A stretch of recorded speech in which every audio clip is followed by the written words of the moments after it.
Bagaimanakah cara membuat tanda salib yang benar sebagai orang Katolik? Nah, baru-baru ini beredar satu video dari Katoliku Keren yang mengatakan bahwa orang Katolik banyak buat kesalahan dalam membuat tanda salib. Mana itu kalau buat tanda salib 3 jari, 5 jari, atau 1 jari, atau 2 jari, nah kita berarti buat kesalahan. Kalau buat tanda salib hanya di dada saja, bukan di pusar, nah orang Katolik buat kesalahan. Apakah benar begitu? Berikut cuplikan dari video Katoliku Keren.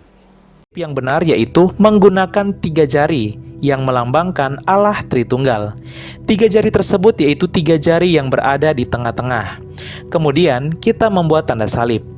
Pertama, Bapa, 3 jari menyentuh di dahi. Dahi terhubung dengan otak. Otak merupakan susunan syaraf pusat, pusat segalanya tempat kita berpikir, berimajinasi, dan merencanakan. Hal ini juga menandakan bahwa Allah Bapa merencanakan, menciptakan, dan menyelenggarakan segala sesuatunya, termasuk merencanakan putranya Yesus Kristus datang ke dunia sebagai penyelamat. Kedua, Putra, 3 jari menyentuh pusar. Nah, di sini sering terjadi kesalahan karena banyak umat Katolik yang melakukannya hanya di dada. Nah, saya buat video ini untuk membantu kita melihat sebenarnya bagaimana perkembangannya dan bagaimana cara membuat itu berdasarkan dokumen-dokumen atau catatan-catatan yang ada dalam sejarah. Nah, dalam video ini saya akan menjawab beberapa pertanyaan. Yang pertama, apakah kalau kita membuat tanda salib dengan 5 jari, kita salah? Atau 3 jari saja? 3 jari itu yang mana? Yang jari tengah, telunjuk, dan jari manis, atau jari ibu jari, jari telunjuk, dan jari tengah? Lantas, di bagian yang kedua, saya akan menjelaskan juga mana yang benar. Kita buat tanda salib Bapa, Putra, Putra itu di pusar, di perut, atau di dada. Nanti dalam video yang ketiga kita akan lihat berapa kali kita buat tanda salib dalam misa. Nah, dalam Katoliku Keren dibilang 2 saja, kalau lebih kita salah. Apakah benar begitu?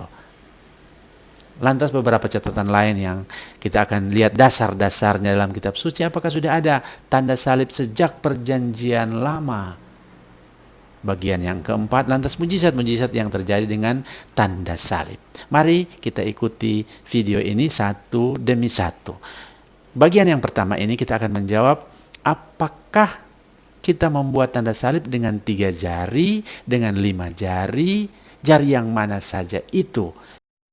Sebenarnya yang benar dalam praktek sesuai dengan sumber-sumber yang saya baca, itulah memang ada praktek 3 jari.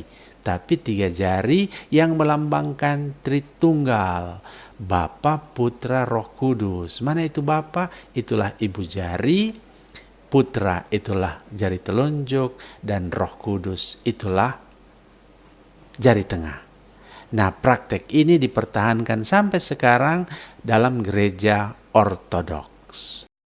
Tetapi yang umum dalam gereja Katolik Roma itulah dengan seluruh tangan dibuka, memberi tanda salib dengan 5 jari.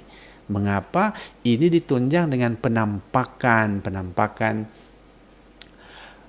kepada Santa Gertruida, ya, sejak abad 13, abad 14, dan seterusnya, sehingga berkembang itu penghormatan kepada 5 luka Yesus. Nah, dari sana berkembang tanda salib dengan 5 jari, yaitu seluruh tangan terbuka. Nah, kalau kita lihat Paus Benediktus, Paus Fransiskus selalu tanda salib dengan 5 jari terbuka. Nah, bagaimana perkembangannya itu? Nah, tanda salib sebenarnya itu pada awal mulanya sudah ada sejak abad kedua, abad ketiga, ya, sudah buat tanda salib. Tapi pada waktu itu yang dibuat tanda salib hanya di dahi saja dengan menggunakan satu jari, yaitu jari telunjuk atau ibu jari. Ya. Sekarang kita kenal dengan memberi tanda seperti tanda abu dengan satu jari, yaitu jari telunjuk atau ibu jari. Memberi berkat pada dahi pada waktu bacaan Injil. Nah, ini praktik ini yang paling tua dalam membuat tanda salib untuk diri sendiri. Kemudian berkembang, seiring dengan perkembangan yang ada, muncul apa yang disebut dengan bid'ah yang mengajarkan bahwa Yesus itu hanya satu kodrat saja, monofisitisme. Nah, dalam rangka menentang ajaran sesat monofisitisme, maka praktek buat tanda salib dengan satu jari ditinggalkan dan dipakai praktek dengan membuat tanda salib dua jari. Untuk menekankan bahwa Yesus itu sekaligus Allah, sekaligus manusia. Nah, sejak kapan kita mulai praktekkan tanda salib dengan 3 jari? Nah, dari catatan yang ada, itu seperti yang diamanatkan oleh Paus Leo keempat, pertengahan abad 9, lantas kemudian ditegaskan kembali oleh Paus Innocentius ketiga abad 13. Itulah dengan menggunakan 3 jari. Mana itu? Itulah ibu jari, jari telunjuk melambangkan Allah Putra dan jari tengah melambangkan Allah Roh Kudus. Lalu 2 jari yang sisa, itulah jari manis dan jari kelingking dilipat ke dalam, melambangkan 2 kodrat Yesus, yaitu sungguh Allah, sungguh manusia. Nah, dengan cara begini berkembang sejak pertengahan abad 9 tanda salib dengan 3 jari. Ketiga jari ini disusun sedemikian rupa sehingga membentuk 3 huruf Yunani, yaitu I, X, dan C. I itulah Yesus yang dilambangkan dengan jari telunjuk yang lurus. Lantas C dilambangkan dengan jari tengah yang membengkok, melengkung membentuk huruf C. Dan X itulah persilangan antara jari tengah dan ibu jari.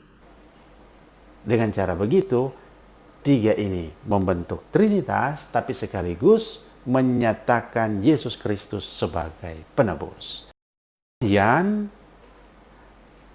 sejak abad ke-12, terutama pada abad ke-13, berkat pengalaman mistik Santa Gertruida, itu berkembang penghormatan kepada 5 luka Yesus.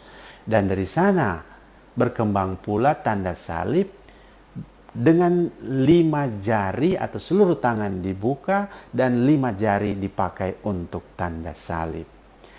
Nah, dari catatan kongregasi Brigittine, yaitu pengikut dari Suster Brigitta dari Swedia, kita dapat petunjuk bahwa tanda salib dengan 5 jari itu mulai dipraktekkan.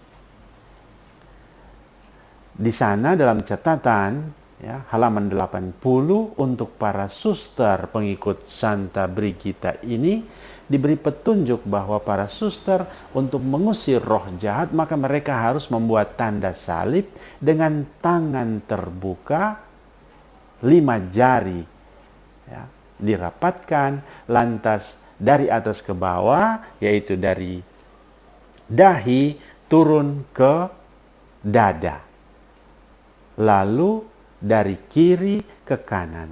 Ini melambangkan Yesus Kristus yang datang dari Allah, dari surga, turun ke bumi, dan menderita sengsara. Itulah bagian kiri. karena dosa-dosa kita, lalu ke kanan untuk menunjukkan bahwa Dia yang datang ke dunia menderita sengsara bahkan mati itu dibangkitkan dan dimuliakan, lalu duduk di sisi kanan Bapa. Nah, dengan cara begini, dulu yang 3 jari sekarang menjadi 5 jari. Dulu yang dari kanan ke kiri, sekarang mulai dipraktekkan dari kiri ke kanan. Jadi pertanyaannya, mana yang benar dalam gereja Katolik? Sampai sekarang yang lazim dipakai itulah 2 cara untuk tanda salib. Ada yang 3 jari, yaitu dengan ibu jari, jari telunjuk, dan jari tengah. Nah, ini dipraktekkan, dipertahankan oleh saudara-saudari kita dari gereja Ortodoks. Sedangkan gereja Katolik Roma lebih lazim dengan 5 jari, yaitu untuk menghormati 5 luka Yesus. Tapi lebih dari sekedar jari-jari itu, tanda salib selalu mau mengungkapkan iman kita secara sederhana, yaitu iman akan Allah Tritunggal Maha Kudus yang menyelamatkan kita semua manusia di dalam Yesus Kristus lewat sengsara, wafat, dan kebangkitannya. Maka mari kita jangan bosan-bosan, jangan pernah malu untuk buat tanda salib, untuk menandai diri kita, pekerjaan kita, dan apa saja yang ada di sekitar kita dengan tanda salib, tanda kemenangan Kristus. Karena di dalam Dia yang menderita sengsara, wafat, dan bangkit, kita semua diselamatkan.